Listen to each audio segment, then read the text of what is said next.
अगर मैं आपसे कहूं कि रामायण सिर्फ एक धार्मिक कहानी नहीं, बल्कि इतिहास, विज्ञान और रहस्य का संगम है, तो क्या आप यकीन करेंगे?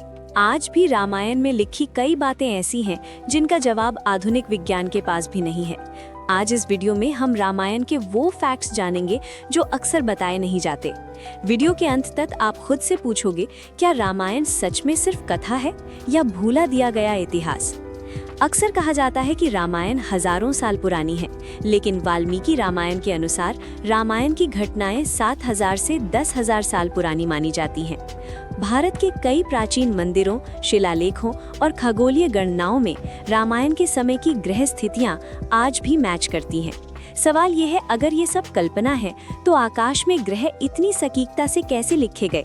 भगवान राम कोई काल्पनिक राजा नहीं थे। रामायण में भगवान राम को सिर्फ भगवान नहीं, एक आदर्श राजा बताया गया है। सरयू नदी, अयोध्या, चित्रकूट, दंडकारण्य, ये सभी जगहें आज भी मौजूद हैं। इतना ही नहीं, भारत, नेपाल और श्रीलंका में राम से जुड़े सैकड़ों स्थान आज भी पूजे जाते हैं। अगर राम काल्पनिक थे तो इतनी भौगोलिक सटीकता क्यों मिलती है? राम सेतु, विज्ञान क्या कहता है? राम सेतु या एडम्स ब्रिज भारत और श्रीलंका को जोड़ता है। वैज्ञानिक शोध बताते हैं, पत्थर इंसानों द्वारा रखे गए, समुद्र के अंदर सीधी संरचना, उम्र लगभग 7000 साल से ज्यादा। कुछ पत्थर ऐसे मिले जो पानी में डूबते नहीं। सवाल उठता है, क्या ये संयोग है या रामायण की सच्चाई? हनुमान जी सिर्फ वानर नहीं थे। रामायण में वानर शब्द आज के बंदर के लिए नहीं, बल्कि वन में रहने वाले शक्तिशाली मानव समुदाय के लिए इस्तेमाल हुआ। हनुमान जी उड़ सकते थे, पहाड़ उठा सकते थे, कई भाषाएं जानते थे, रणनीति में माहिर थे। क्या ये एक विकसित प्राचीन सभ्यता नहीं दर्शाता? पुष्पक विमान, पहला रामायण में वर्णन है पुष्पक विमान का। ये विमान बिना ईंधन उड़ता था, एक जगह से दूसरी जगह जाता था, कई लोगों को ले जा सकता था, आवाज नहीं करता था। आज के एयरक्राफ्ट से कई मामलों में अलग। क्या प्राचीन भारत तकनीक में आगे था और हमने उसे भुला दिया? लंका सिर्फ एक शहर नहीं था, लंका सोने की नगरी कही जाती थी।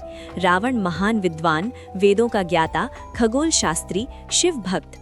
रामायण रावण को सिर्फ राक्षस नहीं, एक शक्तिशाली लेकिन अहंकारी राजा बताती है।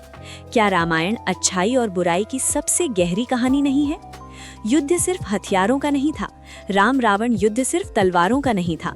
ये युद्ध था धर्म बनाम अहंकार, संयम बनाम लालच, मर्यादा बनाम शक्ति।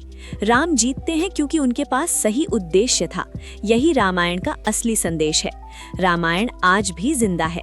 रामायण भारत में, इंडोनेशिया में, थाईलैंड में, कंबोडिया में, जापान तक अलग अलग रूपों में मौजूद है। एक काल्पनिक कहानी इतनी सभ्यताओं में एक जैसी कैसे हो सकती है?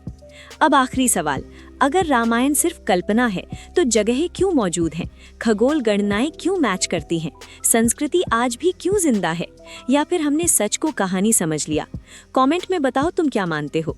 और अगर तुम रामायण से जुड़े और भी छुपे हुए फैक्ट्स जानना चाहते हो तो चैनल को सब्सक्राइब करो और वीडियो को पूरी ध्यान से देखो, क्योंकि कुछ ग्रंथ पढ़े नहीं जाते, समझे जाते हैं।